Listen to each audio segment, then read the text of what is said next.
What do you think of that? That was actually a really good piece of production. I know. That's from one of our members, Bon Jovial. Thank you so much for that. That was amazing. So yeah, everybody, welcome to another edition of Radio Gunk. And tonight, as you all actually know by now, we have Brent on. And everybody try and be really nice. Brent is ready for anything you can throw at him or that I can throw at him. So we're gonna try and do this as nicely as is possible. And So, you can ask any question you want. I'm perfectly fine answering any question. well, okay, so you can be perfectly fine with answering any question, but I will tell you that the majority of people that are on here think you're going to lie to me. Oh I- my I'm, God. I'm just telling you how it is. People think that you are you have a little bit of revisionist history in terms of how kind of things went down, and we'll come to that at some point. Okay. And they think that you lie, and I don't know why that is. But Me either. yeah, well, but the thought process is that you think the years on the Stern Show are the best years that the Stern Show have ever had. Lie.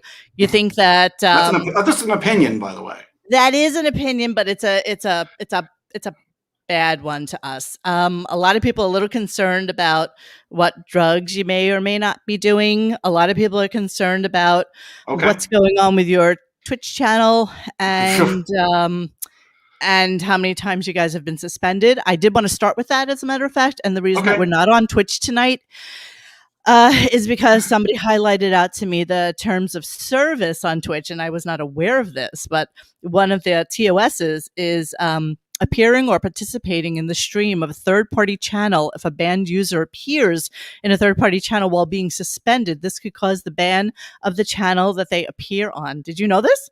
Yes, I did. Yeah, I did. Oh, you did know this. Okay. Yeah. So Sketchy Press is actually the one who told me this. And I was like, fuck.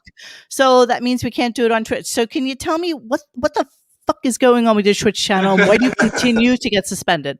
Some of it's my fault. And some of it... really? Yeah. Really? So putting your wife on naked whilst playing DMX with the N-word, you didn't think for a hot second that would get you immediately suspended? So putting my wife on naked was a mistake. So it was a complete mistake. So we had to plug in an old camera that we hadn't used in a while. And when she did the setup, she was topless on here because she does the setup. She does all the tech setup. So she does set up topless. She was done doing the tech setup top. She walks around the apartment topless or nude all the time. Okay. And she was doing she does the tech setup. She wasn't even gonna. She was probably not going to be on camera that much. So she did the tech setup for me. And then as soon as I saw it. As soon as I saw it, I was like, "Oh my God!" And I stopped the stream immediately. Now, the DMX thing, like, I think, well, this is just me. I think if a rap artist is saying that in their song, I don't think that should be a problem. Yeah, but you must be heightened aware to the fact, same as I am on YouTube, that once I fuck something up, somebody is going to report me. That's just the way people are. Yeah, absolutely. So you have to read the fucking room, Brent. I mean, naked chick and the N-word, never a really good combination. I know. The naked chick though was it was a complete accident. And I had revised the show to where my wife was only going to be on camera on Fridays, and I've changed it completely to more of a news and opinion show. And then on Patreon, I do more of the stuff with her. So because on Patreon you can talk like adults. So. I'm going to figure something out. If I don't hear from, I talked to the person that signed me at Twitch. If I don't hear back from them by Friday, I'm just going to move over to YouTube and start building it there and do Patreon. So, okay. So how many times are you able to actually be banned on Twitch before they say to you, okay, this is not working for us? I think I want to say the number is 5, but there's no hard and fast rule. There's no hard and fast rule.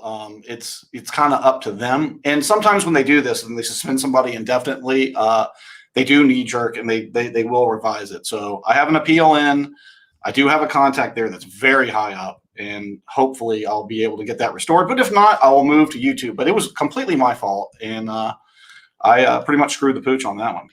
Are you okay? That's a very funny word that you just used. I feel like I'm talking to an 80-year-old man. Were you making any money on Twitch? Because I feel like what was happening to your station, and by the way, on my forum at radiogunk.com, there's actually a listening thread now for your show, and it's extremely amusing. I really don't know what's going on half the fucking time, but what a lot of people keep telling me is that if you see something in the chat you don't like, you ban them. If you see something, and then you kind of go after people on a case by case basis. And I gotta believe that after being in this business for, over 20 years at this point, you kind of know that people are going to be dicks and you just got to kind of allow it. No, I mean, at what point do you just not, look at people on a case by case basis and say, okay, you're being a cunt to me. Let me, get rid of you. Agreed. And I'll readily admit this. Like, once I left the Stern Show, like at the end of the Stern Show, I had to negotiate my exit agreement with them and pack up my shit and move here like as fast as I possibly could. I had to live with somebody else. Why did you have to pack up your shit and move as fast as you possibly could? Because COVID was hitting, and I did not want to be in New York City during a pandemic. I wanted to be back here in Florida for a number of reasons. One, I'm from here. Number two, my parents are here and they're older. Caitlin's parents are here and they're older, and we wanted to be near them. Because remember, at the beginning of this, we didn't know what was going on. The media was scaring the shit out of people. I know. And I was worried for my dad's 85 years old. So I was kind of worried for my parents, but also the other thing is I had to get out of there. I knew things in New York City and where I was, Jersey City, was going to be really, really bad. So I don't stick around and find out how bad things can get. Yeah. So the giant elephant in our room is, and I will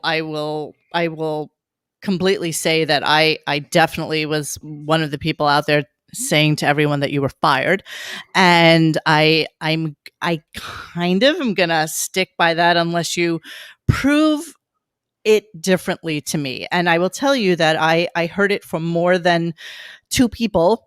And I heard that it was because of a couple of different things that were happening with you. A lot of it stemming from what happened in LA. And I'm just throwing it out there at you because you need to know exactly, where I'm coming from. And I had gotten a phone call.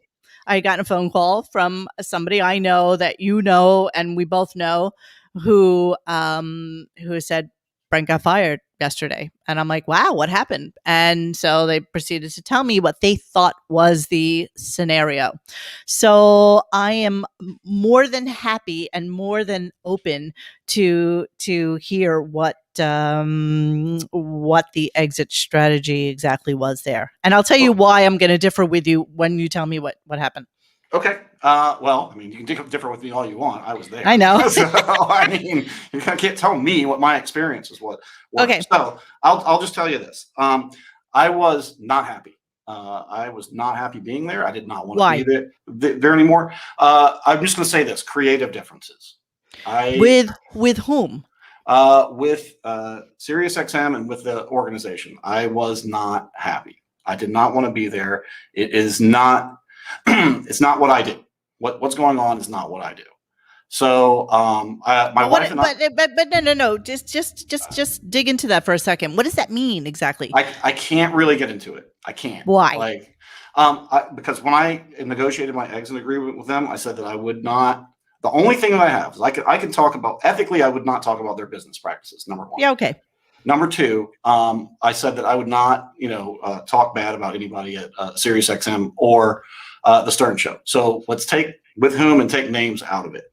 Okay, but then you have somebody like Shuli, who I'm pretty sure left on different terms than you did, out there promoting himself like, that I'm no holds barred. I'm going to talk about whatever I feel like. I'm going to say whatever I think is right and blah, blah, blah. And yet I feel like you conversely are just very, very close mouth about it. And I'm not necessarily sure why.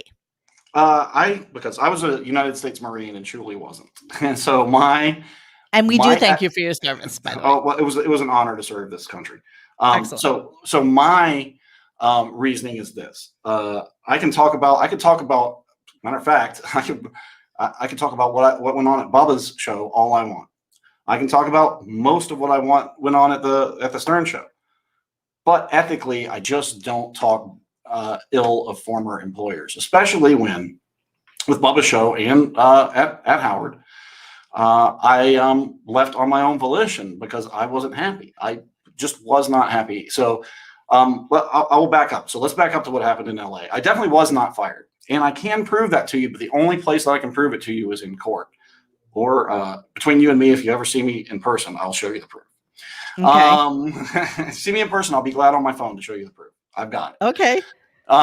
So but I just want to throw something else in with the Shuli thing. Shuli has been so vocal and so out there and getting so much PR, like even on like Fox and all over the place, where you know he's got a new podcast, he's doing this, he's doing that, and you kind of unceremoniously were gone and never to be spoken of again. And I have to tell you something, and this comes from the millions of disenfranchised fans that are out there. It's like, you know, everybody's so scared to talk about Howard and maybe what an asshole he is behind the scenes and maybe how he treats people behind the scenes and things like that. But can you even recall at any given time anybody he has helped that has left the show, or conversely, anybody who has left the show and he's spoken of ever again? And he doesn't help anybody who leaves him. So why is everybody so scared to ever talk about who he is or what he's really like? I'm just curious about that. I'll answer that question, and then we're going to back up and talk about LA for a second. Okay, great. So I can't answer for everybody else, but I do know of one person that I don't know that he helped, but he has spoken well of, and that would be Billy West. And Billy's a completely different story. Extremely talented human being, amazing, and could go anywhere at any time. Yeah, and he's obviously he's still working on of his own volition. So yeah, he's an amazing talent. Here's the thing I said on my show, and I'll tell you this now. I think when it comes to Howard, that hurt people, and I feel like he probably feels like people that leave abandon him. And I can kind of identify with that sentiment. I have an extreme fear of abandonment. So I think that, you know, he takes it personally. I think he takes it very. But don't you think that holds people down? Think about the fact that, and you know, I had to look into the history of it, but think about the fact that there are so many people there who have been there 15, 20, 30 years. You were only able to last there 6 or 7. We're going to go back to LA. But, you know, the people that last there are fiercely loyal to him. And is it because of fear, or is it because of almost having like a cult-like adoration for a man who makes $90 million a fucking year while you make 150? Like, I just don't understand the absolute abject adoration for somebody who I have heard from more than one person ask him, you know, hey, dude, can you give these people, you know, you just made $30 million extra from your serious stuff. Maybe you want to like take $1 million and give it out to the guys who work for you. And he said, fuck that. You know what I mean? Like, where's the line for where, you know, the loyalty ends? And nobody wants you to be like Stuttering John. I'm not asking you to be like that, but I'm just curious where that line is, because you're not burning a bridge because he's not going to help you build another fucking bridge. That's kind of what I'm getting at. You know, I certainly understand that point. I really do. Like, I understand your point. I understand where you're coming from, and I'm not here to tell you that you're wrong. But me personally, because I can't speak for everybody else. Of course. Me personally, just to give you an idea of who I am, I'm an extreme libertarian and libertine. So while I may disagree with somebody's decisions for what they do with their money or what they do with their life or how they handle their employees even, as a libertarian, I always believe that decision is up to them. And anybody that doesn't like those decisions, I walked around SiriusXM and around Bubba's show saying this all the time. Nobody's chaining me to my desk. And I always say that. Nobody's chaining me to my desk. If I don't like the way an organization is run, then you are free to leave. And kind of that's how I see life. And I disagree with people's decisions, but it's their decision to make. It's their life. All right. So again, we're going to go back to LA, but I want to get just a little bit into the organization that is the Stern Show. So, we always pontificate about what we think is going on at that show. And we're always kind of amazed at how many people are needed in the behind the scenes area to do what makes that show a 3-hour, 3-day a week show. How many people are in the back office at that show? So I'll just give you a total between. I just know that I don't know the back office specifically, but I know the total is around 85 between Okay. video, audio, and production. How insane is that when you have a show like Joe Rogan, who's making the same amount of money, who basically has 5 people behind the scenes? Why does it take so many people to do a 3-hour, 3-day a week show? I'm just fascinated by that. That is a great question. That is a fantastic question, and one that baffled me sometimes, to be honest with you. Like, I've been in radio. This is 2021, so I've been in radio since '93, so 28 years, and have never seen anything like that. I mean, that is quite a budget. Like at Bubba's show, at our max, because we were doing 2 shows a day, so we had a morning crew and an afternoon crew besides the on-air talent. Our max got to, I think, 23 people, but we had to have mornings and afternoons, and we had a video crew, and that crew also was our road crew when we went on tour. So they all had multiple jobs. They really were busy at our height at Bubba's show. So that big of a staff, it really does get heavy and fat. So talk to me about a staff that big on a Friday afternoon when Howard has already fucking bolted for the Hamptons on Wednesday afternoon. And here we are Wednesday afternoon, Thursday into Friday. And I cannot imagine for the life of me that there is enough work to be parsed out for that amount of people for the amount of show that is occurring there. Well, there's a lot of post-production that goes on, especially with video. The video team is very busy. Take out video. Just take out video completely. Show only 3 hours. Take out video, you're down to about 60 people. So, well, that makes all the sense in the world. So, tell me what 60 people do on a Thursday and a Friday when Howard is gone. So Thursday, first of all, Thursday, all the people that have to do that have areas of responsibility on the live show. There's a huge meeting because kind of Thursday is the day that your week starts, and Wednesday is the end of your week. And so Thursday and Friday, well, especially for me, because I did a lot of running 101. So Thursday and Friday were the days that I could catch up on 101 stuff, work on the wrap-up show. Before he passed away, of course, I worked with Jay Thomas, so I'd stay there on Friday till 5. But also, Howard has so much material prepared for him. There's no way he could get to it all. So in your areas, like Shuli and I worked together on Whack Pack stuff. I worked on some other type things, some other packages. So I would have to go do research, edit those packages, write scripts, and things like that for those interesting packages. So when you hear Howard get into something, that is so well prepared. So we spend Thursday and Friday preparing stuff like that, doing pre-interviews with people, hunting. Sometimes on Fridays, a group of us would go out and hunt for possible people to be on the air, like Whack Packers. So there's a lot of pre-production that's done when Howard's not there. But how much of that is used? How much of that is really used? Take out.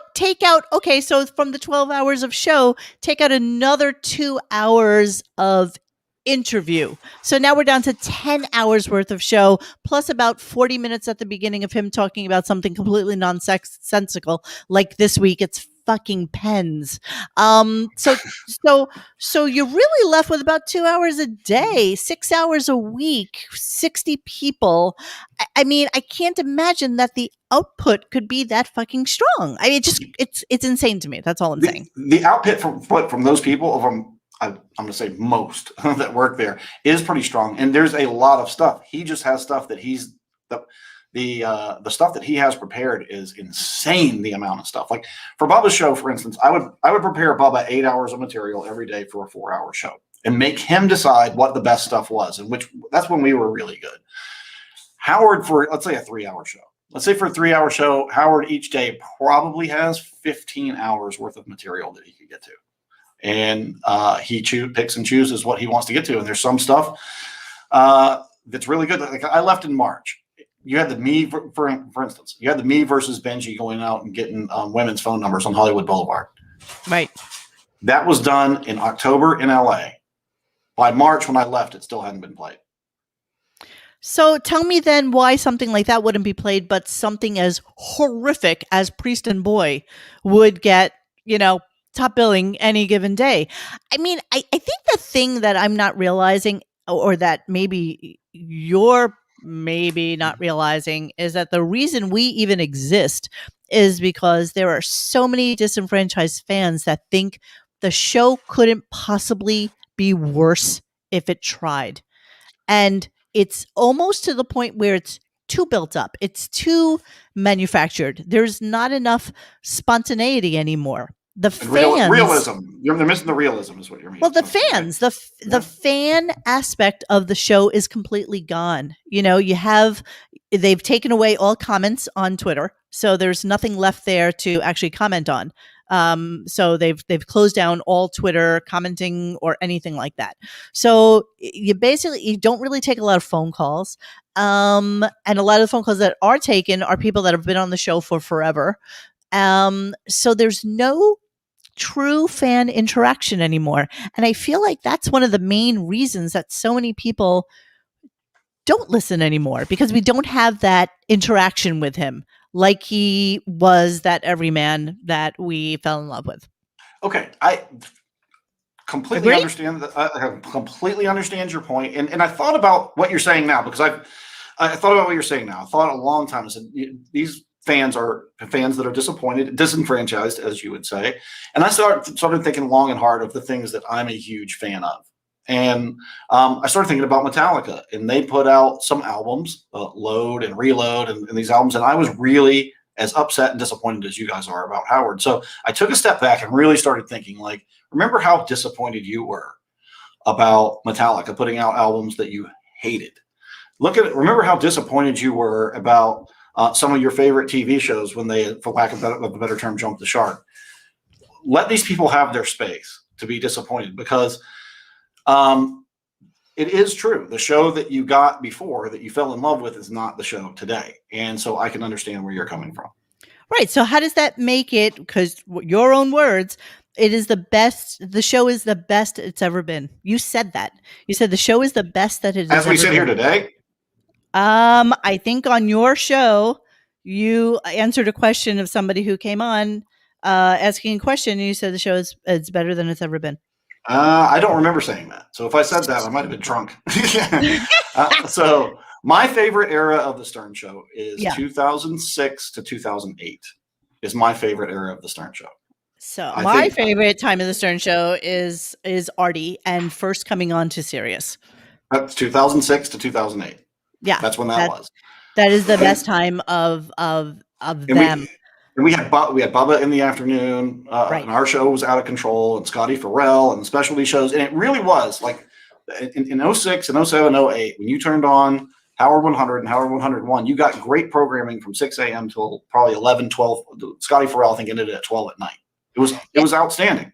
So I know that Bubba kind of really fucked that whole thing up, and I get how that not all Bubba's fault, by the way. Not all Bubba's fault, but do you think all of those shows going away was because Howard was trying to rein in more marbles for himself? Be honest. I mean, I think that's possible. I think that's very possible. I think that also that I think that's one possibility. I think there's multiple factors. Maybe that's a factor. That could be. I also think that the higher ups at Sirius, people that are from the Northeast and the New York area, Did you just belch in my ear? I did. Sorry. Okay. That is some of the people that run Sirius. In fact, all of them are from the Northeast, and none of them are from or understand people from the Southeast. So they didn't really understand Bubba. They didn't really understand me. So they felt like that they could give us and this was in 2011, they felt like they could give us a bad deal. And Bubba just decided no, because we had a terrestrial radio company, Cox Media Group, out of Atlanta. They have many stations, and they offered us a deal that paid us a lot more than SiriusXM was offering to pay us. The SiriusXM offered to cut our pay by 80%. and Jesus. we said no thanks. But couldn't At you the end of work a that, deal where you could do both? I mean, it's recorded. Like, why wasn't there an ability to do both? there was. They just wanted to pay us 80% less. No. So What I'm saying is, even if they paid you 80% less, you still had the airtime on a Stern channel, and you could probably still take the other deal. No. Uh, possibly. But also you had to do Friday. You had to do you had to do 8 hours on Friday. And just to be quite honest with you, I think Bubba was insulted that they did that to him. And that's what you have to understand about people that are not from the New York area. I think that we are very Scots Irish type score settling people. And if we get insulted, it's not good. So, Bubba had COVID and he stopped his show unceremoniously today because he That's found out what he I had COVID. heard. That's what I heard. Yeah, kind of a That's what weird I thing heard. went on there. Um, so when you got to, okay, so I heard that you had said that it was because of Beth that you wound up getting onto the Stern Show. Is that true? Ish. I Ish. had ish. Yes. So I was in. So I was in my background check phase for NFL Network, not the radio version NFL Network, the TV version. The headquarters is out in Venice, California. So I was going to produce their morning show, and they had me in the background check phase. Also, the senior vice president of Howard's Channels flew out to LA and interviewed me, and I was waiting to hear back from them. And I went to a party at Sam Simon's house because I'm an animal person, just like Sam and Beth and everybody. And I went to it was actually Sam's birthday party, and all the PETA people were there, and all the animal rights people were there, and Beth happened to be there. Who invited you? Sam. How did you get there? Okay, so you know Sam, him. Sam and I were very. I am still not over him passing away. Sam and I were very, very, very close friends. As close as Ralph and Sam. Easily, yeah. Okay. I talked with Sam all the time. Ralph was close with him as well, and he was good friends with Drew Carey as well. So, Sam, knew a lot of people, but he wasn't like personally close to a lot of people. Like when I was in LA, every time I was in LA, I would stay with him. When I moved out there, I stayed with him for a month before moving to my apartment in Pasadena. So I was invited there by Sam to come to his birthday party, his last birthday party that he had. I got there. Beth was there and saw me. She asked me what was I doing. At that time, I was working for iHeart on KFI in Los Angeles, and I was about to get hired by the NFL. I was like, did she know who you were? Oh yeah. Oh, absolutely. Okay. Beth and I. I've known Beth since 2005. Okay. I helped put the channels together and put the channels on the air back in 2005. Serious? Yes. Okay. So, because Bubba and I were fired, and Howard, when he decided to hire us, asked Bubba if he could borrow me to come up there and work with some of the people at SiriusXM to get the channel ready. Because all we had was 2 channels sitting there silently. Why you? Because I had a ton of experience in this type of radio. And also 2 other times I had started up radio stations from the beginning. So I had a kind of experience in setting that kind of stuff up. Okay. So yeah, I had known Beth. Bubba and I had interviewed Beth. We had been to lots of events with her, and we had supported North Shore quite a bit. So yeah, Beth was, she's always been super, super sweet to me. So I see her at the party. She says, "Hey, Brent, what's going on? What are you doing?" I was like, "Well, I'm working at KFI. I'm about to get a job at the NFL." And I was like, I interviewed for a job with the Stern channels. And she's like, "Does Howard know that?" I said, "No." She's like, "Did you tell him?" I was like, "No, I'm not going to bother him." So she said, "Well, I'm going to tell him." I was like, "Well, that's your husband, and I'm not going to tell you what you can and can't say to him." And so that was a Friday night. That Monday morning, I had a job offer. Really? So you think that it was because you had her ear and she went to Howard, and so you got there right when the Sirius channels were what? When did you get there? August of 2014. So I'd been there, previously with Bubba's show up until the end of 2010. I was gone for 2011, 2012, 2013, and then August of 2014 is when I came back. Okay, so why didn't you last on that show? Everybody else is there 15, 20, 30 years. What happened with you? Tell me about LA. So LA, let's back up because LA does play a part in this. People that say that I was doing cocaine in LA are absolutely insane and incorrect on many, many levels. I do smoke a lot of weed, and I do psilocybin, which is magic mushrooms. But I didn't even do mushrooms in LA. I just had weed. I was so excited to go to the marijuana store. So we went to LA and everything that happened in LA, and then we come back, and it was the show where we did the recap of LA that Okay. really bummed me out and put me in a pretty sour mood towards the show. Why? So, I felt like it was unfair, and I felt like it was completely unfair because there were things that were held back. In fact, I was with two women in LA. They got the one to come on and lie. The other one gave an interview to Shuli, and she talked about what a great time she had, but they played none of those clips. So what was it? I was upset about that, and I was upset about people that I thought were my friends kind of turning on me. Well, I kind of feel like on air, Ronnie was saying, Brent was really kind of freaking out, going back and forth into the bathroom, really freaking out, and I don't know what's going on with him, man. And then Robin, I guess, looked at something on your phone or somebody else's phone and said, "Oh, that's disgusting. I think lesser of you now." So what was that about?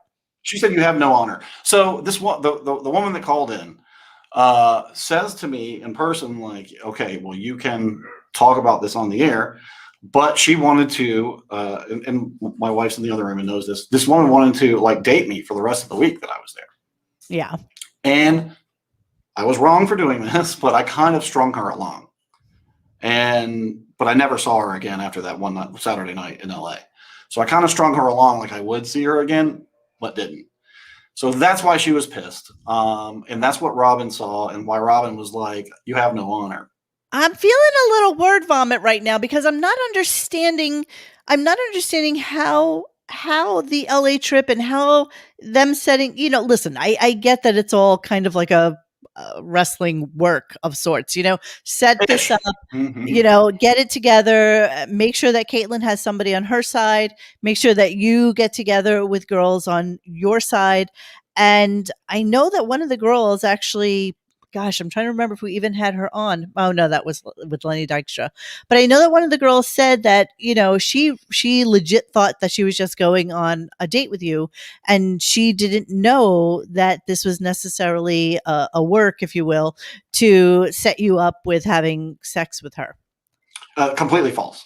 So I'll tell you how it all worked. The girl that I went on a date with on Saturday night was a friend of my friend Johnny Fratto Jr. And we talked to her on the phone. She knew exactly what the deal was. Okay. That's why Robin saw those texts. She knew what the deal was. But what I'm telling you is, after that night, she wanted to go out with me a few more times that week. And I kind of was like, "Yeah, we'll go out tomorrow. Yeah, I'll see you again." And I never did. That's why she called in and she was pissed. The other girl just messaged me on Instagram and was like, "Hey, if you want a 25-year-old while you're here, just hit me up and send me your number." So, okay. So then what is the LA story? Like, I'm feeling from what you're saying that there was no real LA story other than you weren't really happy with the way it went down. So I don't understand what that means. Like, so the way it was presented on the air, was not entirely accurate. The way it was presented on the air was, "Oh, I'm lying about these two women, and therefore I'm lying. Caitlin's not lying, and I'm a weirdo and a creep, and I don't get girls, and Caitlin gets guys." It's just not. That's just not the way that any of this goes, and that's not the way it went in LA, and they knew it.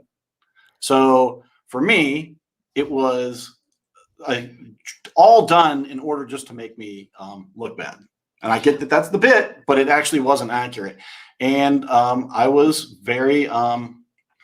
I'm a very loyal person. So therefore, I felt like it was a one-way street going on at that point. So was then the jackhammer bit a bit? Oh, no, it wasn't a bit. Like, she actually hooked up with the jackhammer. It wasn't a bit. Oh, I understand that she hooked up with him, but was it set up so that she would hook up with that particular guy because he wanted some sort of publicity? Similar to the porn stars who used to come in, to promote themselves. So how did that work out? No, Caitlin set that up herself on our swinger site that we're on. And then she found out, like, from conversing with him, like, what he did. And then once she told me, I was like, well, we got to get him on the air. I mean, that sounds interesting. And then when Chris Wilding came over, he interviewed her about it, and she told the whole deal to Chris Wilding in that interview he did with her. Yes, we all heard that. I'm curious about how setting yourself. Okay, so when you went to the Stern Show, you weren't on air for a while. You were there, but you weren't really like an on air person for the show. What was the turning point to make you become an on air guy versus the guy that was just behind the scenes? There was a meeting we were in. If you remember, Fred the Elephant Boy called the cops on High Pitch Eric. Yes. So they came up with a bit that we're going to make Wendy the judge. So I was in the meeting for that. And in that meeting, I started coming up with like, well, in court, they do this, and this is how you do it. And this is what the judge is allowed to do. And Howard was like, well, then you need to come in tomorrow on the air and sit here and help me. So that's kind of how it came about. So do you think that Howard to some, I feel like Howard mainly hires people that he can, and I'm not going to say look down upon, but that he feels that he is better than. Like, I think as a general rule, most of the on-air people are either unattractive, overweight, have flaws, have a stutter, have something that makes them almost like his internal whack pack, that makes him feel better about himself.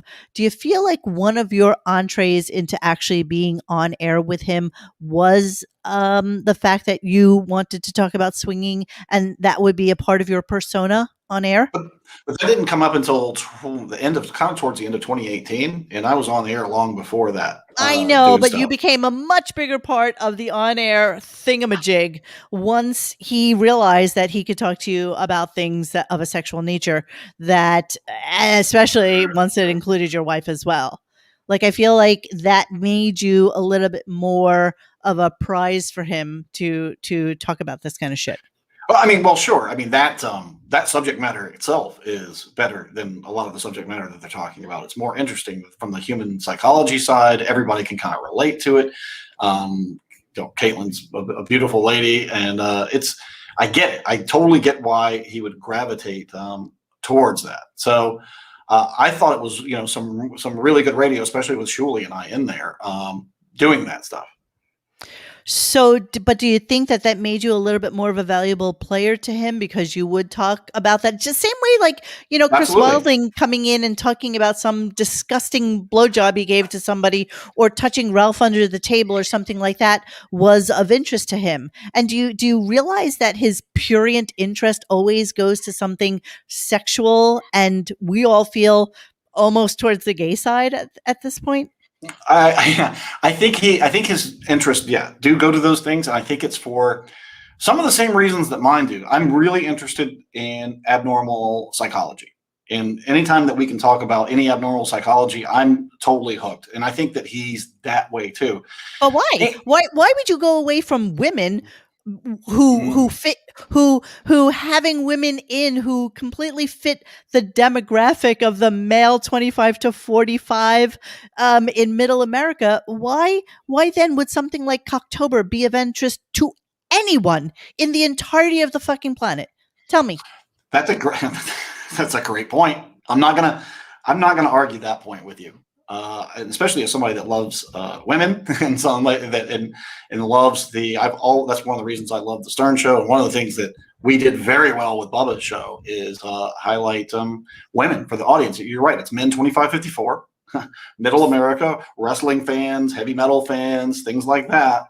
Tell me why anybody would want to see How Big Is Your Cock contest, who's driving a truck across middle America. Tell me how that is something that appeals, and why, as you just said, the interest in deviant sexual behavior. That's not deviant sexual behavior. That's normal behavior for a lot of our country. But why is it behavior that Howard would be interested in?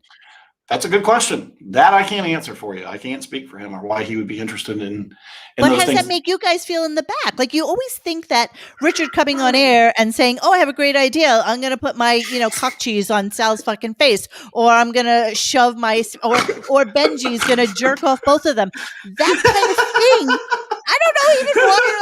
How is that even fucking funny? It's stupid. It's like ridiculous. Like, it's like, how does Jake going across the fucking country in his truck even remotely think that appeals to him? How? How? Well, with the Sal and Richard stuff, I'll tell you, anything they do, I find fucking hilarious. There is no bigger Sal and Richard fan than me. So with them, I do, at first, when I first met them, and they would say all of this gay stuff was just because it's funny. I thought the same way you did. I was like, oh, that's weird. But once I got to know them and really got into their comedy, it is with those two, it's just funny. Yeah. Okay. So with a Richard and Sal, and again with a 12-hour show, how many fucking phony phone calls can they possibly do? What else do those two guys do? Well, they come up. They come up with a lot. They do song parodies, obviously. They do bits, and they also come up with a lot of ideas for the show. Whether they get used or not, those two are an idea machine. And I'll tell you now, if I was starting, if the radio gods came to me and said, "We'll give you an unlimited budget, you can have as many people as you want," I'm hiring Sal and Richard are the first two people I'm hiring. Yeah, but you're not hiring 60 fucking useless people in the background who basically, are trying to figure out something to justify their salaries whilst they sit there thinking of like weird ideas to present to the boss. I mean, it's not like Saturday Night Live where you have, 50 guys in a room all throwing shit out for that week's fucking show. And it's a 1-hour show one time a week. Like, that's a lot of fucking people for a show whose output is lackluster at best for anybody who is listening to it. And I love your girl giggle about how funny Sal and fucking Richard are, but the reality is the show as a whole is not fucking funny. It's just not. Okay, I understand. Do you think it is? Do you think it is? I don't listen currently. Okay, you just left last year. So we're not talking anything substantially different. Actually, it could be quite possibly worse because I believe that with COVID, number one, I believe that he has already been vaccinated, but I also believe he will never see the inside of the fucking Sirius studios again. Like, I believe that the show will be 1000% the way it is right now. I don't think that how about this? I don't think he comes back to Manhattan again. I agree. I think he sells his place, and I think he just toggles between the Hamptons and Florida, and that's the end of him. And he's pretty scared of Florida too, to be honest with you. But he shouldn't be. I mean, honestly, I have lived my best fucking life for the last couple of months down here. I feel like COVID doesn't even exist. It's the weirdest thing. Are you permanently here? I am not permanently here. I live in Manhattan, and this is very weird for anybody who comes to visit me. They don't understand how Florida is not as freaked out and paranoid as the Northeast is. Like, nobody does. Here in St. Pete, we are not freaked out. We're not freaked out at all. And did you get vaccinated? No, I did not. Are you planning on it? I'm going to wait a little bit. I'm going to see a little bit more data before I get vaccinated. So tell me about what you're doing with Shuli now, because I was interested in this. I must confess. I feel like I feel like you getting together with him might actually be a good thing for you. So we're bringing Miserable Men back, and I'm going to be producing the show, and on the show, we've already taped quite a few episodes. They're hilarious. We got back together with Bob Levy and Mike Morse and Mark Burns and Shuli, and it is a really funny show. It is really back to a lot of things that it's a good thing that we can't be canceled because there's a lot of things on there that are completely politically incorrect. Bob Levy is on fire. He's the funniest that I've heard him in a long time. And there's a lot of people that are uninhibited, and we're just letting it rip on there. And it's really good. Where's it going to be? It's going to be on podcasts on iTunes and things like that. It's through Hurrdat Media, and we're going to put them out where you get all of your podcasts. And it's coming soon. In fact, I talked to the people that are editing the show today, and I think we're about 7 to 10 days away from it hitting iTunes on Apple. Is Shuli running this shit show, or is it his brain child? It's real. It's all of us. I'm the executive producer. Shuli kind of host, but Mark and Mike kind of really run the show and let Shuli and Bob and myself kind of quip at each other. Okay, so now will this be something where you will be financially recompensed? Like, is Yes. this, or is this like a brand new startup? Are you going to have commercials? Is it going to be like how often? It's a brand new startup, and they'll be sponsors, but just like any podcast, I'm sure. I haven't. You know what? I talked to the guy today, and I haven't figured out if we're going to put the commercials at the beginning or the end or whatever. But yes, there will be sponsors. But for everybody to listen to it, it's just like you can go on Apple iTunes and download it. But yes, it is a paying gig. We do have a media company behind it, and it's good. Okay, so now is that going to be your mainstay of what you do? Because if you're off Twitch, does that mean you're going to start come over to YouTube or start doing something here, or yes, how's it going to work? Yeah, so if Twitch doesn't lift my suspension by the end of the week, I'm going to start doing stuff on YouTube. But I do a show every night on Patreon from 6 to 8, which is actually a better show than I was doing on Twitch, because on Patreon you can speak like adults and you can really tell your stories. It's like SiriusXM. You can say whatever you want. So every night from 6 to 8, I do a show on Patreon, but I'm going to flip over and start doing stuff on YouTube if I don't hear back from my people at Twitch by this Friday. Okay, I do want to talk about Caitlin, and I want to talk about her OnlyFans thing, but I do want to just circle back really, really quickly to, and I know you don't want to talk about her, but I don't care. I want to talk about what you feel is the main change or difference that a person like a Marcy Turk made to the Stern Show. Shuli happened to mention it on Bubba's show the other day. I know you don't want to talk about her because she's, quote, not a public person, but I think the reality is that many, many people feel like her coming in, especially with her cult-like getting things done scenario, made the show a very different animal from what it was, even what you say were the best years. Fair point, and I understand why you would think that. I'll just tell you this: she's there as the organization person. She does the like I said, there's 85 people there to handle, and somebody's got to handle the employees, and that's what she does. Why would somebody in their 30s who's had 12 different jobs within 16 years be the correct person to handle 80 people on her own? Just curious, just throwing it out there. That's not a question for me. And you're not going to get me to. But since she's not a media person, is that the right human being to manage that many people and be responsible for human beings who have been there for 30 years and now are holy shit, who the fuck is this coming in telling me what to do? So my boss there was a guy named Jeremy Coleman. He's the senior vice president of the channels. I worked specifically for SiriusXM. She actually, her salary is paid by Howard, actually, not by Sirius. Okay, correct. Just throwing it out there. Yep, I do know that. So I don't know. I don't know what, who, or why she's there, or that person is there, or even that position is there, or if it's the correct person. Like for me personally, if it were my organization, I would put somebody there that had been in HR probably for 20 years. Of course. And like my friend. Yeah, I'm sorry. When you wind up having sex with two staff members and actually get pregnant and marry one of them, I feel like that's kind of not the right person. Just throwing it out there. I don't know. I don't know that that's true. I know that one. I know her and her husband very well, obviously. Who worked for Stern Show? Yes, he does. Okay, so there you go. And before that, we know about Ben. But okay, go ahead. No, Ben is her husband.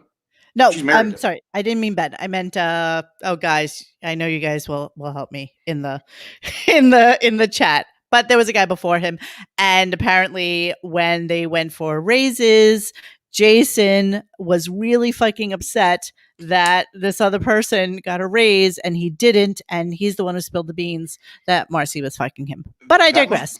Go back. That must have been Brendano. Thank you. It was Brendano. No, it wasn't Brendano. I know Steve's one of my best friends, and I really don't think that's true. That's what I just said. It wasn't Brendano. Brendano is a really good guy. I mean, no, it wasn't him. But I'm sorry. Let's go back to that. So, yeah. But when you're talking about qualification, so my friend that runs HR at SiriusXM. Her name's Dara. Like, that's who I would think that you would put in that position. And Dara's been in HR for decades and is really even keeled and handles the employees at SiriusXM very well. I don't know. Some decisions that organizations make are beyond me. Well, I only know it's 12 jobs because I looked at her LinkedIn before she made it private, and I actually sort of infamously circled all the typos on her resume and then posted it online. I know it was a really fucked up thing to do, and I don't regret it, because I think that if you're going to put yourself out there and you're going to be the manager of so many people, you should really actually know how to spell. Because that's really a fucking thorn in my side. And so I kind of feel that when you bring somebody in their mid-30s who's had 12 jobs and you're having them dictate what the 80 people do, I feel like what was happening with Howard was the familiarity breeds contempt, and people were coming in sweatsuits every day and just fucking dragging their asses and needed a little fire up their asses.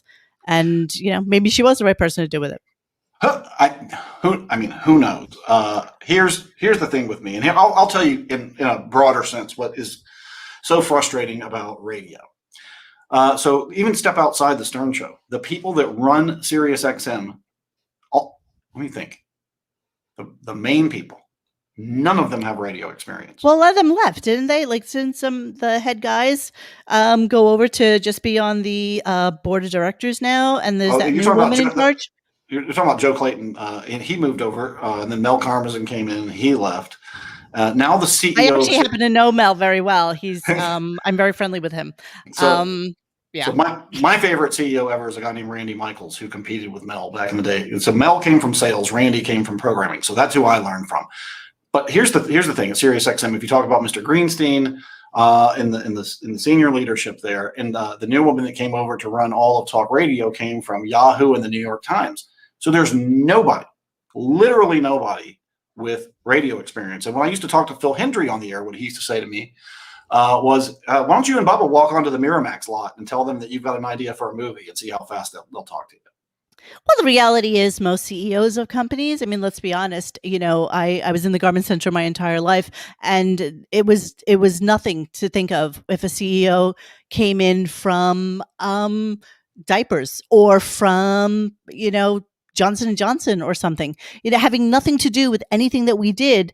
But the thought is always that they know how to run things and they know how to streamline things so that these stockholders make more money. That's what it's really all about. Of course. But when you're talking about broadcast art, streamlining things sometimes isn't always the best for the audience. And you have a lot of outliers when you're dealing with radio, a lot of people with fucked up heads. I'm one of them. And you have to give that creative space. And we had that for a long time on SiriusXM, and then we didn't. So it's when you don't have that creative space, it gets very, very, very frustrating. When I got fired from Clear Channel in 2004 because of the whole FCC coming down on us, it was insane. Because we had all this creative space, then all of a sudden the FCC decides to crack down, and then they're like, nope, you have to be as a child should be able to turn on your show and listen to it. And it killed us. So don't you think, though, like even in old Stern days when, crucified by the FCC and all that stuff, don't you think there's like a certain part of a DJ or a shock jock or whatever that knows that you're going to get in fucking trouble by the FCC? Therefore, it's almost better for business in a lot of instances. When people are coming after you and they're angry at you, they want to hear what you're saying. So therefore, being the bad boy made him more popular. And I don't know why that didn't happen in Bubba's case, but in Howard's, listen, he fucking fell upwards. He got so many great breaks that made him the person that he is today. And I feel like, Bubba basically fidgeting like fucking Dr. Seuss in his backyard with fucking ratings, didn't exactly do it the right way, but he should have had just as much notoriety and fame as Howard did. And this is going to sound crazy to you, but I think that a lot of it is regional bias. Those of us that are in the South don't get as many opportunities in the entertainment business as those that come from California or the Northeast. And I had a lot to do with regional bias because our numbers in Tampa and Orlando and West Palm and Fort Myers and Jacksonville were off the charts. and we just did not get. Yeah, but you got to traction with admit the fuck up of the ratings thing. I think that was the death knell for Bubba. I Yeah, do. well, I wasn't there for that. I'd already left by that point. That but actually reminds me. about- Yeah, I'm sorry. I wanted to ask you what happened with Manson, because he was on like 2 weeks ago with us, and he said that you basically ghosted him when you got down to Florida. That you guys were going to do something together, and you guys talked about it, and he talked to you about Twitch and doing your channel there, and then you basically ghosted him. It was my only Bubba question. I had to get it out there. Sorry. Well, Manson's a liar. Okay. So here's the deal. I had a meeting with my wife and met with Manson and his wife, and we talked about a possibility of doing something together. And then once my wife and I sat down and talked about it, because Manson's wife and my wife are 180 opposite. My wife is very open. She's she's the sweetest person in the world. She will talk to anybody, and she's very open and very honest about everything. Manson's wife doesn't even allow him to go to Hooters. So what kind of show do you think that we're going to have when his wife gets very angry about anything to do with other women? And particularly, she probably wouldn't like the way that my wife expresses her sexuality. So I just don't think that would have worked. Well, you know what? That's like saying, what? My wife just said that we should have communicated with them more. Well, but I don't know what wives have to do with you two getting together and doing something above and beyond wives. Like, well, who cares? Like, I can't tell you how many fucking people's husbands I don't get along with, but that doesn't mean anything for my relationship with that person. And especially since you're going back down to Florida, and it would be kind of fun and nice to have somebody who you like and get along with to do a show with. I don't know. That's just my thought. Well, his wife and my wife are on the air. So that's but they don't have to be. I mean, you could do anything you wanted. It was like a kid going to fucking to a new summer camp. You could be anybody you wanted. You had a fresh fucking start. So it didn't have to be about you and Caitlin. It could, like you're doing with Shuli now. I mean, it's like you could do so many other things. It's not. I don't think they're mutually exclusive. Is what I'm trying to say. You may be right. So you know what? I'm going to pull up and I will read to you our email exchange. How does that sound? Okay. And let's see. Here we go. And let me go back. He said to me, hey, hey, wow, so you're up and running on Twitch now. Are we going to do something together? So I say to him, I'm going to do my daily show every day at 3 p.m., but if you wanted to do a show with me once a week, that would be great. So he says, radio sucks now, and I hope all the talent gets screwed. That's it. That's all you got. That's the last thing I said to him. When we came down here, I had to move. I got my show up and running. I would have done a show with him once a week, but we never got around to doing it. Doesn't mean that we can't, but I needed to do something daily, and he does a daily show in the morning. I'm not getting up in the morning. I know. I'm not getting up in the morning. I'm not getting up in the morning ever again. I'm done with that schedule. I did it for long enough. So if he wanted to do something once a week, I would have been glad to do it. And I told him that via email. Okay. I think you should just throw out to him a hey, just because I feel like he likes you and that he wanted to have you and he be part of something together.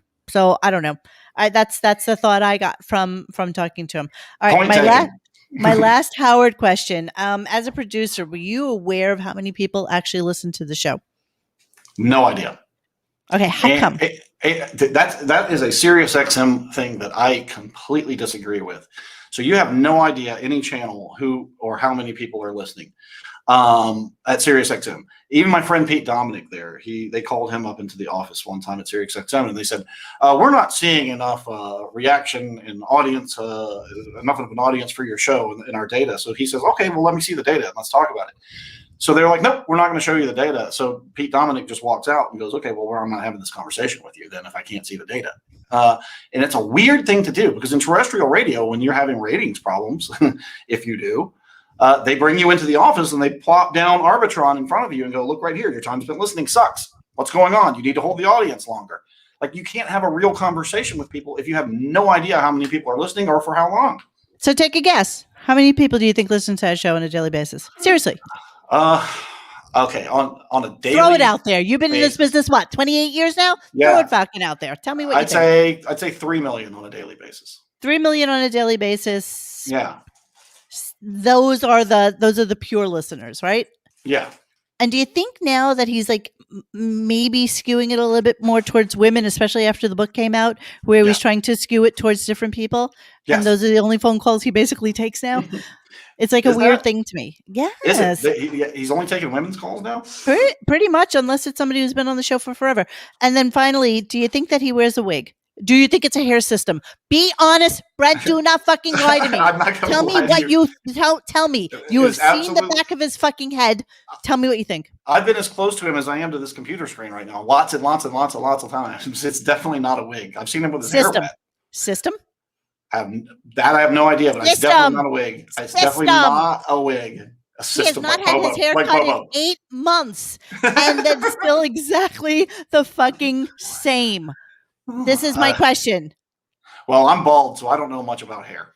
I lost my hair in 2000. So, all right, I want to talk about Caitlin. I wish she was here with us because I really have questions about her OnlyFans channel, and I have questions about how you guys how she can do something like that. First off, I mean, I can't even imagine doing tits and ass, let alone fucking feet or anything. But I'm curious as to how that came about, because I know that she worked like a real person when you guys were in New York, and did the whole talking about swinging and stuff like that. Did that hurt her ability to work as a real working kind of put on something every day and go to work? No, it didn't. Actually, the bosses at the company that she worked at in New York City knew and listened to her on the air, but she was just so good that they were like, they didn't care. No, it didn't. Here's what happened. The stories that we had at the Stern Show are such kindergarten child's play now to the stories that we have, because we didn't have much experience then. We have a lot of experience now. I've been hearing a lot about it, and people, I have to tell you, some people love to talk about what you guys talk about, but some people are absolutely mortified about the fucking conversations that you guys have. Seriously, like, just cannot believe that you would actually go there with your lives. Don't you think that ultimately that's going to affect you, though? Like, I almost feel bad for Caitlin, because I feel like how long can you do an OnlyFans thing, and then what happens after that? It's kind of like a porn star going to like mommy and me classes afterwards. Like, how do you reconcile doing this now today? Yes, make some money and whatever you got to fucking do to make it work, but then what? Well, she wants to make a longer career out of it. And actually, in the adult industry, if you want to call it that, once women get over 40, they become even more desired for this type of stuff. Christy Canyon, who she was just on her show on Sirius XM, is in her 50s and looks great. I mean, this is what I really love. No, Caitlin really enjoys it. And how it came about was this. We started going to this swingers resort down here in Florida called Caliente. It's not far from you, Monique. Do you even know that you did a birthday thing for me? Yes, I do. Glad. But there's a swingers resort down here, and we started going there, and you hang out. It's one of the nicest resorts I've ever been to. So you go down there, you go to this swingers resort, Caliente, and you hang out there naked all day. And she's like, well, listen, like, people are seeing me naked here. Somebody, you're not supposed to, but somebody can snap a picture and put it online. I enjoy being naked. I enjoy taking photos of my body. People want to see my body right now. There may be a time that comes when I'm 70 and they don't. So I might as well do something like this. She really enjoys doing OnlyFans. She really enjoys swinging. She really enjoys expressing her sexuality. It's fantastic. I mean, I absolutely love it. We have never been closer. That woman saved my life. She pulled me out of a deep, dark hole where I was. I was on the way to death when she pulled me out of a deep, dark hole. I love her more than anything. And we are closer than ever. We are like when we meet the other swingers couples in Miami and other places, they're like, if you guys are relationship goals, because we are so close. and she loves it, and I support her, and I love it. I think it's fantastic. Like, I love all this stuff. And I'm not even lying when I say I don't understand it, but but tell me what it's like. And this is not even being hyperbolic or anything. Tell me what it's like to be a fucking a cuck. Like, what does that mean? What how does that how does that translate into a um fruitful relate? I mean, obviously you both have to be into it, but explain to me what it exactly means to be a cuck. Well, that's not. So I will explain that, but that's not what I am. Here's what I am. I'm what's called a stag, and she's what's called a vixen in the lifestyle. Because cucks do not participate with the other women; they only watch. That's not my gig. Like, for instance, this weekend we had a woman here from Miami that stayed with us all weekend, and Caitlin did a lot of the watching and filming. But don't So you but on OnlyFans, aren't you filming and watching while she's doing other things? sure, absolutely, absolutely. But see, all those things on OnlyFans, except for one, all those things on OnlyFans are during sex parties that we're at. So yes, I will watch and take films of her, but at those same sex parties, I'm having sex with some of the other women. So I know, and if you don't want to talk about it, I don't care. But I know your ex-wife was also into swinging, yeah, I can't or speak about her. not? I can't speak about her at all, unfortunately. Okay. Well, I think some of it was on air back in the It, it, day. it, it Yes. was, but due to legal agreements, Yes. Yes. Yes. Okay, I understand. But I can't speak about her. I wish her well. that's That's all I fine. can say. So, but sort of same situation, but not. But yet, this takes it. I don't know, exponentially greater to have things now. And yes, it's one thing to go to a fucking Calientes and have a great time with all these other people. But now that you have a solid digital imprint of all your sexual deeds, is that not a little weird to you to maybe, I don't know, be 80 years old and looking back at your fucking life and seeing, your wife in her peak fucking other guys on Oh, which never goes away because it never goes away now. that's so steamy. I'm so into that. Like, it's so into it. It's so awesome. Like, I'm gonna look back, and I said this to Ronnie before off the air. Like, I'm gonna look back when they put me in the ground, or it's almost time to put me in the ground, and say, like, I have no regrets. I tried all the stuff I want to try. Like, I'm just telling you now. Like, I have some crazy kinky thoughts. And we got into some of it this weekend with this other woman that was here, and we get into it at these parties that we go to. It is awesome. It is really awesome. It puts me into a euphoric state of mind to the point where I'm in a daze for a few days afterwards. It is awesome. It's everything. A lot of guys get into it and think, well, I'm just getting into it to get laid by as many women as I can. And that's the wrong reason to get into it. You have to get into it and enjoy something with your partner. And the beautiful thing about this, Monique, is the women are in charge of the whole deal. The women are in charge of everything. And I love it. We always are. But is there going to come a point where you say, okay, Caitlin's tits are sagging, my ass looks like, you can show fucking movies on it. It's time to stop this? Or are you going to, is it going to be this, this serotonin that you're no longer going to have? And then what replaces that, Well, I think everybody's into something. Everybody has their thing they're into, whether it's church or exercise or whatever, where they get their serotonin from. And for me, most people don't get it from watching their wife lick out another fucking girl. Although they might. I'm sorry, that was wrong. That's the wrong example. That's the wrong example. But well, is that? But what happens? What happens when that day comes? When that day comes, well, our rule between us, just so you know, is if either one of us are no longer into it, it stops. That's just, and you promise each other that. That's it. That is rule number one. Is if either one of us are not into swinging, or if we're not into the current situation, everything stops. And then what? And then we have a discussion as a couple and work through it. Like, we work through everything. Our communication is at the highest possible level. And I absolutely love it. I absolutely love how we communicate. So on her OnlyFans, and I know, please, by all means, promote exactly what her handle is on there. I mean, I'm assuming it's just Caitlin Hatley. Yeah, it's Caitlin Hatley on OnlyFans, or you can just simply go to CaitlinHatley.com, and there's a button there that you can click on. It's very easy. Okay. And so now I have to ask you this question. So why did you reach out to me? Because, okay, first off, you're a little bit on the fucking litigious side, which is really, really annoying. Okay. Your Never threats sued of anybody. your threats of litigiousness are actually kind of silly, and they border on benign, considering the fact that now that you have so much stuff on video, it is virtually impossible, unless they repeal like 230 or something, that that you could ever um be have any kind of compensation from a lawsuit. So, some people know this or don't know it, and I don't care who does or doesn't. But Brent had reached out to me. He was like, "Hey, you have these pictures of Kat and you need to take them down." And I was like, "Cool," and our emails together. I said, "All you have to do is ask.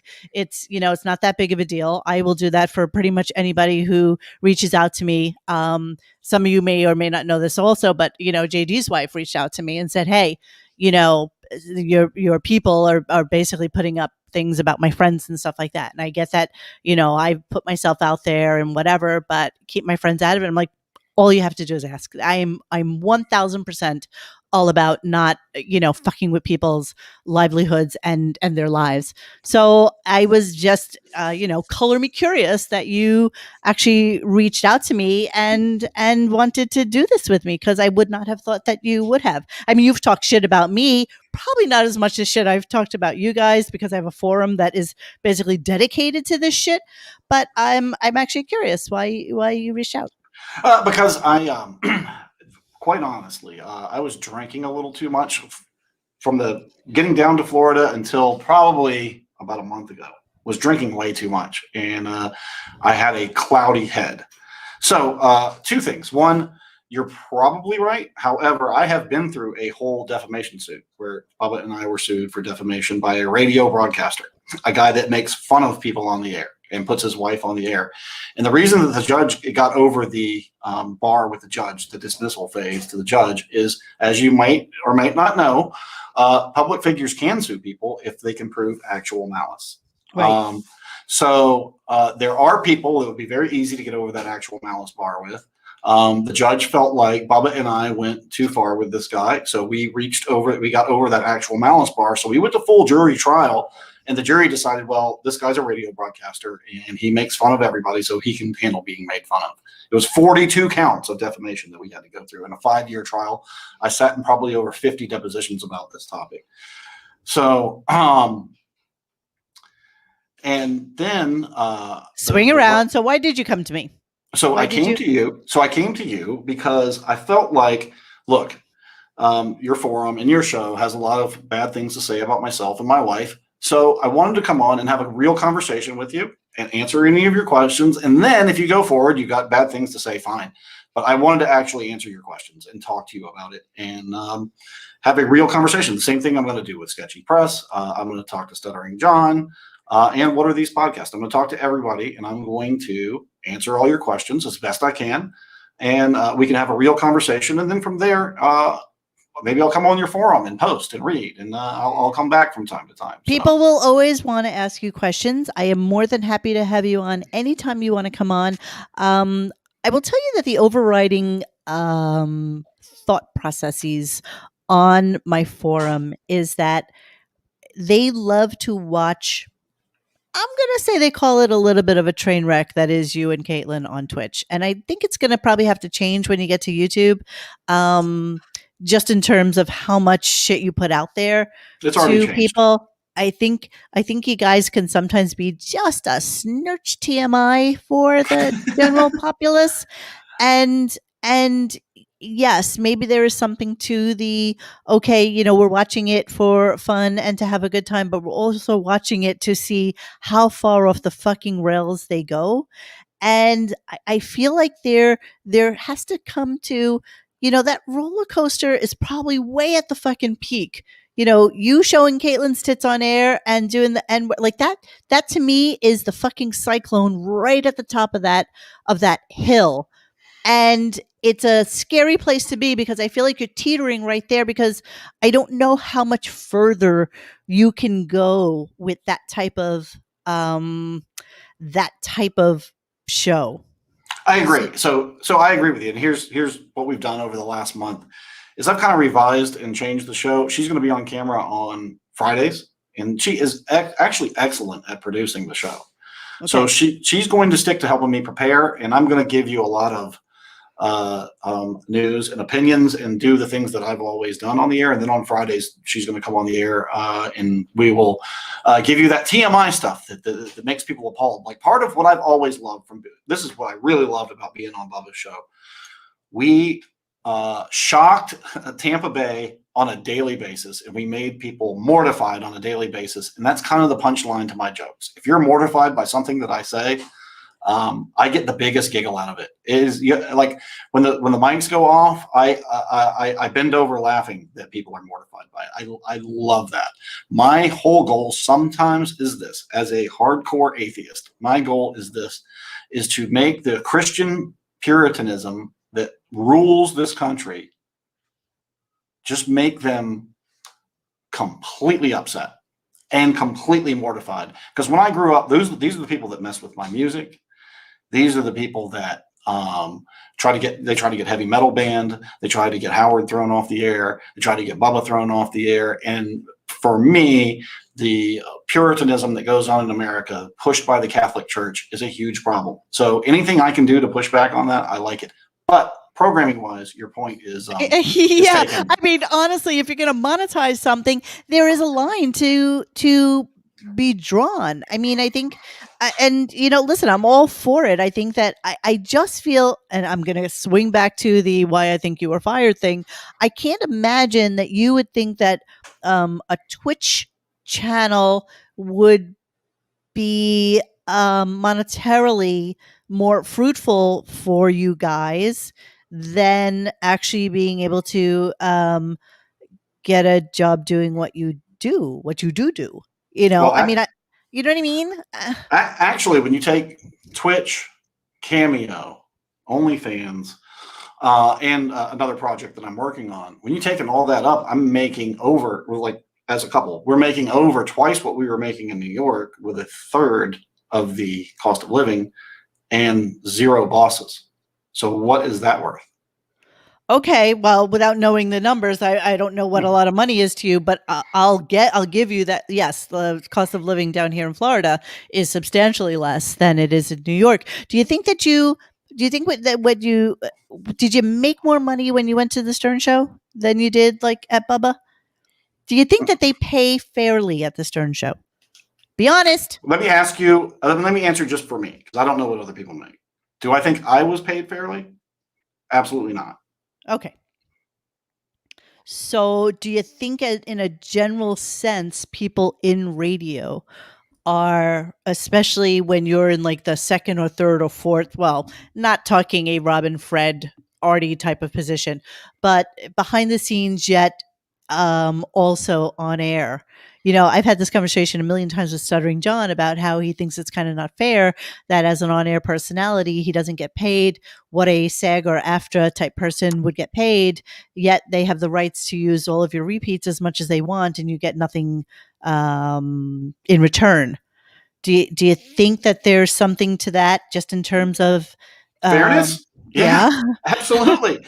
Absolutely. So if you are a character on a TV show, right? A minor character on, say, even a character that appears from time to time, but maybe you're a medium level character on, say, like Everybody Loves Raymond, say on a show like that, you get residual checks for the rest of your life.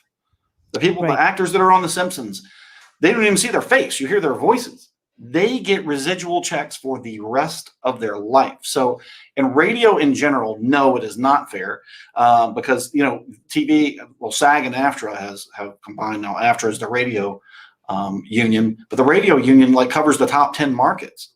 Other than that, they don't give a fuck. Radio people as artists are treated very poorly. They're underpaid, and you do it just because you love it. So yeah, I was But underpaid. is there fairness with a man making $90 million a year and everybody else combined probably makes even like a fraction of a fraction of a fraction of his salary? Is that fair? I don't think so, but the world's not fair. So So, anybody that told you the world's fair, I'll idea. oh no, nobody told me that. And so I have a question about Shuli Okay. because he has me blocked and I don't know why because I'd love to have him on the show. Um, why was Shuli's whole thing Brent is lying? Why the t-shirts? Why going on different like TV things? Why was Brent lying? That was a great bit. I mean, it was a It was a great fantastic bit. bit. It It's was a actually great the bit. funniest thing I ever think he's done, to be honest with you. And us going back and forth was funny, but I absolutely was not lying, which I've proved since over and over again. And the thing is, I proved it. Like I've had on my show on Twitch and on Patreon, I've had 4 women that I've been with. Like they've come on and described it. I absolutely wasn't lying. And you know how I wasn't lying? Number one, because my wife would never allow it. She would never allow me to go on and say things about her and the things that she's done sexually if it weren't true. I would not be able to go home. So I absolutely wasn't lying. And talking to me about being fired, I can tell you, you know what? There is a way I can prove that I wasn't fired. I wouldn't be able to say it publicly. I wouldn't be able to say I wasn't fired publicly if that weren't true. I think that you guys could have come to some, I have fired many a person where I have allowed them to use me as a reference and never say that they were fired, just because it's nice business to, even though you like somebody, but they don't get along with, the rest of your staff. And I've even allowed people to stay, 3 weeks longer than they needed to because it's easier to get a job when you have a job than it is to get something when you don't. I totally understand that. However, I'll tell you that. So my last 4 jobs, Howard's job and Bubba's job, I left and was not fired. I was fired from Mary Lou Henner's show, and I was not fired from KFI. I left. Why did you leave and go to LA? Why did you leave everything and go? And were you weirdly with that like kind of cultish dude who wrote those books? Like, what was the story there? Which dude are you talking about? Neil Strauss? Yeah, Neil Strauss. Exactly. Well, Neil Strauss is amazing. He is the best nonfiction American writer alive today. He's fantastic. If you read his books, they're insanely good. And he's a great writer. And he took my writing to just a whole nother level and taught me really a lot about writing. And I was with him for a couple of months, but that's because Neil and I are really good friends. He said, hey, you want to come out to LA and work in my office at my imprint? And I was like, yeah, sure. And I got there and I was there a few months. And then the people that wanted to give Mary Lou Henner a show gave me a call and were like, hey, we need you to come teach her how to do radio. And I was like, well, this is what I do. So that's what I'm going to go. Now, why didn't that work out? Because I find her to be one of those fascinating, she's one of the few people in the world who can remember everything since childhood. So I would think that in itself would be something that you can base an entire conversation off of. She is lovely and one of my favorite people on the entire planet. Like she is one of the most talented people I've ever met and one of the nicest people I've ever met. Mary Lou and I worked out great. The company that was producing the show, I'll tell you straight up, I was making, she was doing a 3-hour talk show from her house, but she wanted to do it all about health. I was making 90 grand doing that, which was okay. It wasn't great for LA.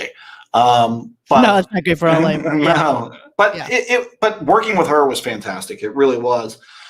So the company, I got her on to about 11 radio stations, and for a female-based talk show, that's really actually good. Yeah. But the problem was she didn't want to talk as much about her show business stories, which are fantastic about it's 1,000% what she should talk about. I mean, what? Sometimes you got to stay in your lane. Sorry, you just have to. Nobody gives a fuck about her health thoughts. Yeah, and she's amazing. Like she's over 70 years old, and she's in amazing shape. And she did teach me a lot about health, but the radio audience doesn't want to be preached to. So people don't want to be preached to. They want to hear about her hanging out with Burt Reynolds and being on Taxi with Christopher Lloyd and Andy Kaufman, like that stuff. She would, at the end of the week off the air, she would tell me an Andy Kaufman story just to satiate all my questions that I had for her. She was fantastic. So how long did you last out in LA? A year. I was there. I was with Neil Strauss for a few months, then Mary Lou Henner for about 6 or 7 months, and then I started working at Clear Channel or iHeart it is now. I started working at Clear Channel when I started talking to the Stern Show and also the NFL Network to get a job there.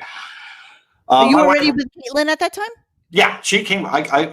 We got together here in 2012, and she moved with me to LA. She moved with me to New York, and she has been nothing but wonderful. Like when she met me, I had big dark circles under my eyes. I was depressed, fat, and more miserable than ever. And I kind of fell back in a few months here in Florida. I kind of fell back into that a little bit of alcohol haze and depression, but I've shaken myself out of it in the last month, and I feel way better. So now I'm willing to come on. Like I can tell you, when you're not feeling good about yourself and when you're feeling really horrible, people saying horrible things about you really has an effect that it doesn't have when you're in the right headspace. And I'm in the right headspace and in the right mindset now. So I figured I'll talk to you. I'll talk to Sketchy, and if everybody wants to continue to hate me, that's perfectly fine. I just are you on Zoloft or any serotonin uptakes? Hell no, I do not take prescription pills. I use psilocybin. I use magic mushrooms and weed. And that's it. So you've cut out anything else? Do you drink a lot? Do you? I was self-medicate. I've cut it down. I've cut down the drinking down to maybe a couple of beers on Friday and Saturday, and I stick to edibles and mushrooms, things that grow in the ground. So. Awesome. Okay, so I think I've gotten to all the questions I wanted to ask you. Oh, I did have one more question. I'm sorry. Why do they call you Bort? Because I keep seeing it on my thread here, and I'm just really curious where Bort comes from. Well, it's something that they made up, but don't put that joke on me. But the funniness is, I would get kind of testy and upset at first when people would get my name wrong. A lot of people, like my whole life, have called me Brett, and I'm like, it's not Brett, it's Brent. Are you illiterate? And I would get kind of testy and upset about it. So it is funny to get me testy and upset about things. So that's why they do that. They call me every wrong name they can call me. They call me that name. I think Bort is kind of silly and cute, to be quite honest with you. I think I really like that. Somebody was also saying that, actually, he's one of the people that's saying it right now, but that you were really fucked up yesterday, almost passed out on air. Can you talk about that? Okay. Yeah. I'll tell you, I was not really fucked up yesterday. I was in a euphoric state of mind. I didn't almost pass out on air. What was happening was, what's that? Nothing. Oh. What? What was happening was I may or may not have had 2 women under the table. During the show? During the show. So you were getting serviced under the table whilst you were on the show. maybe not, but yeah. and these 2 ladies, like I said, they're in charge. There's no telling them no to anything. So you just have to kind of go with it. Yeah, yeah. Okay, yeah. Bort is a sex god. Thank you, Fudgicle. Yeah, I'm sure you recognize a lot of people that are on here. Okay, so if Twitch isn't up by the end of the week, you're pretty much done with Twitch. You're going to have everybody come over to you on YouTube. And you're starting the show on Wednesdays of Miserable Men with Bob Levy and Shuli and 2 other people whose names I didn't recognize. Mark Burns and Mike Morris. So they're great guys, great comedians. Okay. And is Bob going to be on it full time as well? Like, is that going to be? Oh, yes. So if you like the Ronnie character or the Ned character, maybe even Ira, the weatherman that was on Jay's show, Bob Levy is on fire like that. He's gotten a little older. Not that there's anything wrong with that, but his filter is gone. If he ever had one. Oh yeah, I know. Gone. Are you gonna have any kind of interactions with him? Because I know you guys are kind of diametrically opposed in terms of your politics. Like, is there any of that? Well, politics we don't really get into. Well, Bob and I, weirdly enough, are kind of kindred spirits. Like, I'm not politically incorrect like him, and I'm not really a Trump person like him. But, however, we do kind of have the same ideas about freedom and liberty and being a libertine and kind of everything is okay sexually. So Bob and I kind of bond over that. And the 2 of us are kind of the 2 idiots on the show, kind of a little bit. So it's fun. So Bob and I interact, Shuli and I interact, and we all bust each other's balls. It's really savage and politically incorrect, and it's all those things that you probably love. We do all of that. Okay, awesome. So we'll look forward to that.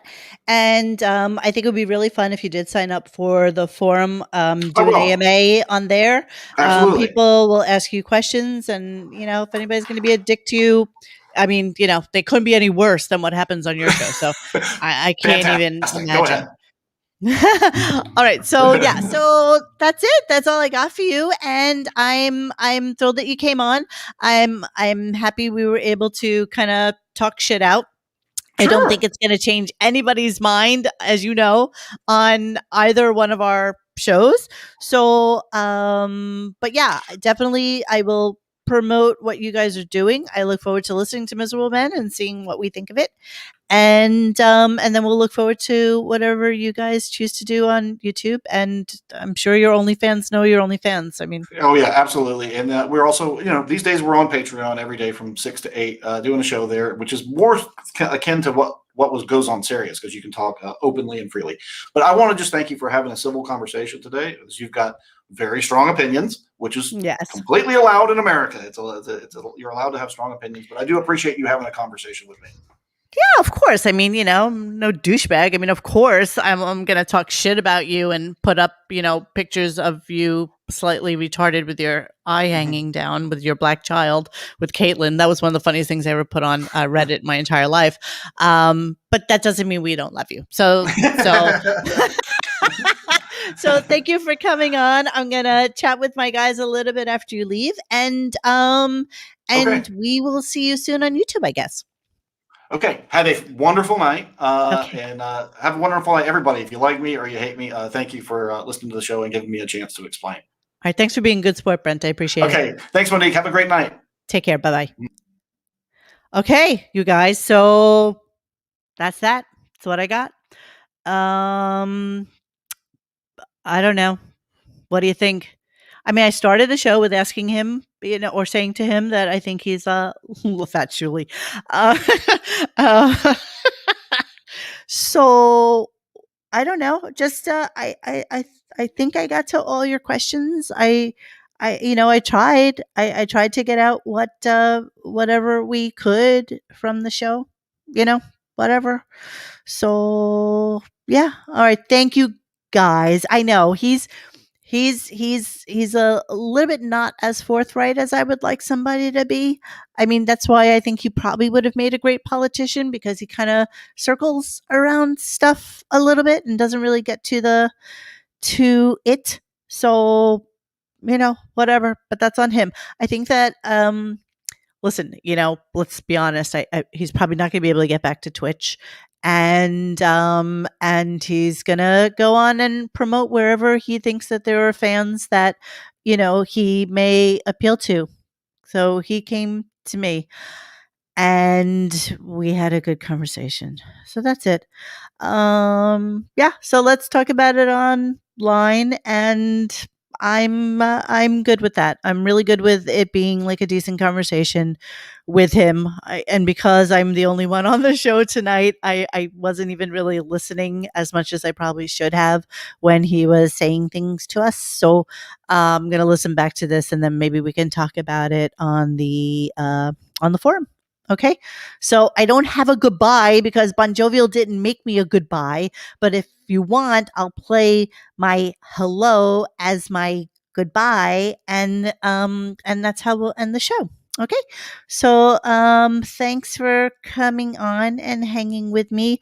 Thank you if you think I did do a good job. And if I didn't, I'm sorry that you feel that way. But it was the best we could do. Okay, so here's the intro that Bon Jovial made for us. It's pretty fucking fantastic. So take a listen to this, and thank you for playing with us tonight. I've been doing this over a quarter of a century. I know what opening this door meant. I know where these things go. She likes to fuck and move on. Ah, so hot. Yeah, the first day at boot camp was kind of pretty fucking rugged. A day that you couldn't handle, by the way. I have way too much respect for everybody that works on this show. It was more of a voyeur exhibitionist type thing. He thinks the whole world revolves around him. I'm probably about 7 right now. You're there to find somebody to fuck. You're not looking for love. Sometimes I go to sleep dreaming about it. There are no questions. Just eat your humble pie like a man. Edibles are great. They help you relax in a situation like this. So fucking steamy. So fucking steamy.